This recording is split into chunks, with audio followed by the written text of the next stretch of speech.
Tuko kwenye nyakati watu wanataka kutrendi, utaona utasikia hata kama haupendi. Watu wanaishi feki, maisha yanaendeshwa kwa kiki, madili hakuna tena, government inaona fresh. Hakuna sana, ni sanaa ya matusi.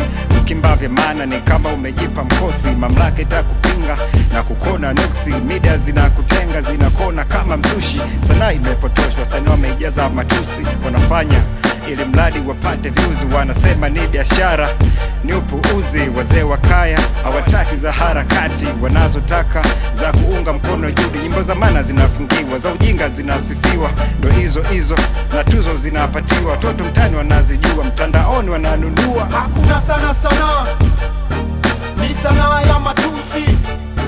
Hakuna sana, ni sanaa ya matusi. Hakuna tena sanaa, ni sanaa ya matusi.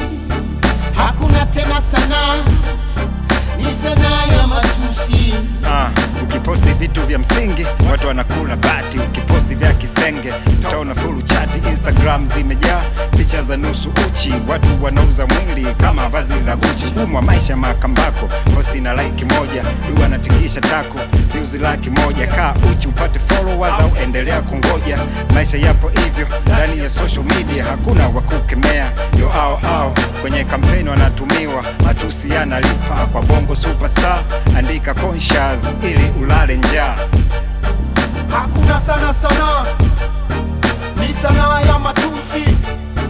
Hakuna sana, ni sanaa ya matusi. Hakuna tena sanaa, ni sanaa ya matusi. Hakuna tena sanaa.